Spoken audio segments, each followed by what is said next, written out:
and then that night we have sex. Yay, sex! And afterwards she rolls over and she looks me in the eyes and she says, "I love you."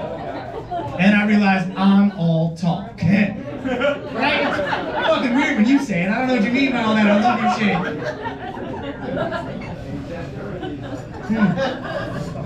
There we go. We're listening. Did you guys who went, their cheese fell all the way off the cracker during the pandemic? Who went real crazy? Maybe a little bit. Larry? Fuck yeah. The only other comic? Yeah, very well. Joey also went crazy. I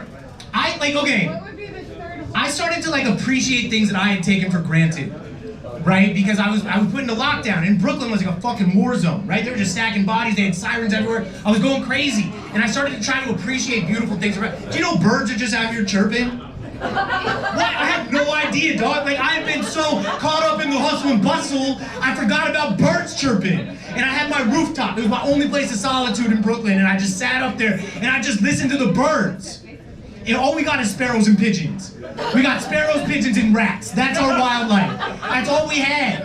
And I would just sit up there and I would listen to the pigeons and the sparrows. I was bird watching, dog. I picked up bird watching. I got shitty eyes and no binoculars. I was bird listening. I would just listen. I would listen to the sparrows talk to the sparrows and the pigeons talk to the pigeons. And I realized these birds didn't talk to one another. These pigeons and sparrows are mad racist. There's a lot of birdie bigotry in the birdie community. Right? The only time you see a sparrow and a pigeon fuck with one another is when there's food on the ground. Because they come up because food is the unifier. Food's the thing that'll make you forget about whatever prejudice you have towards a motherfucker. Just sit down, have a meal, learn about that person. I was not in a good place. Right? I was not in a good place. I was thinking about how I could broker a deal between the pigeons and the sparrows. I had free time, dog. I started getting sad, right? I started because I missed cooking for people. I missed bringing people together through my own cooking, right? It was May 2020, and I just missed cooking for people. And I was like, yo, I'm a cook for these birds. And that's what I did. I made spaghetti for sparrows. I made spaghetti for sparrows. That's not okay. That's when you're in your house and you're like, how crazy are the others going? I made spaghetti for sparrows. That's something I did. I thought it was a good idea. I went down to my pantry, I got spaghetti, because I wasn't going to go to the grocery store, because at that point in time, the grocery store was Chernobyl. Right? Do you remember when we were bleaching our cucumbers? I was like, I'm not going to go. I'm not going to go to the grocery store, I'm going to make what I got in the pantry, so I made spaghetti for sparrows. I made it, I boiled it, I put it in the colander, and I took the spaghetti and I went up on my roof, and I just started taking fistfuls of spaghetti, and I started throwing it around my roof. I had fistfuls of spaghetti, and I was everywhere, and I was dumping the colander out, and I had fistfuls of spaghetti everywhere, and I sat there like the Home Alone 2 pigeon lady. I was like, come and get it, birds! And what I found out, birds don't eat spaghetti. Rats do. Right? And rats can climb roofs. I had no idea, dog. I had no idea that rats. So now we got roof rats. It's an issue. The whole apartment building's very upset with me because we have roof rats. And they're like, Steven, you need to get rid of these roof rats. And I was like, I'm gonna get a snake. And they're like, we're calling the landlord. They called the they sent an email to the landlord and they CC'd everybody in the building. They forgot not to CC me. The subject line of the email was roof rats.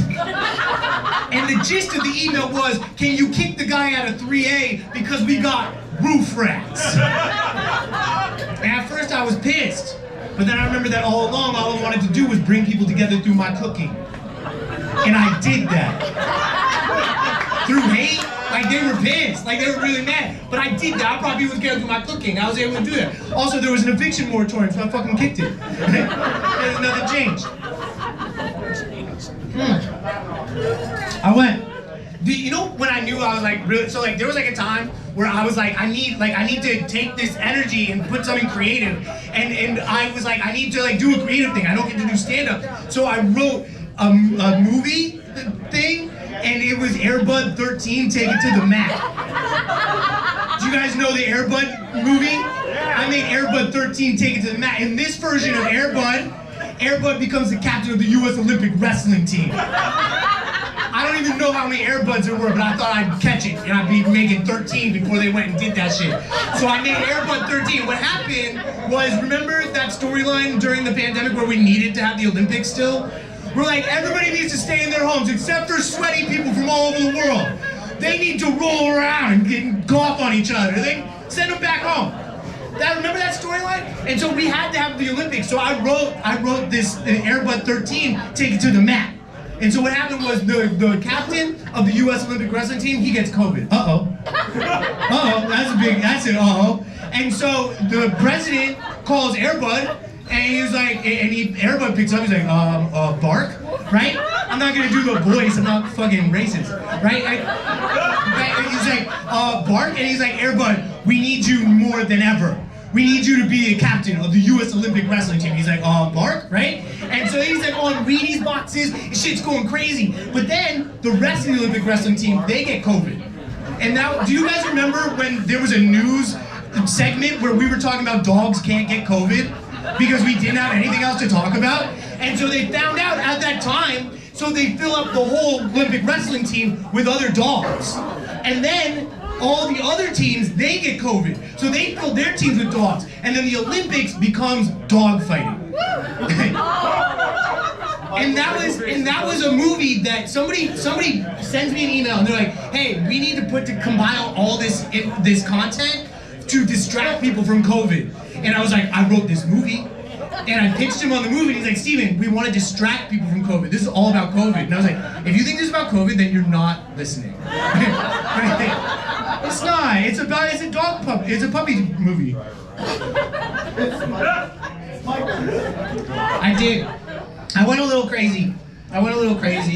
I started like appreciating there's a lot of groups that you don't really think about the struggle that they have until that struggle is introduced to you. Do you know what I mean? Like, do you guys ever, you guys know what I mean? And obviously I'm talking about ghosts, right?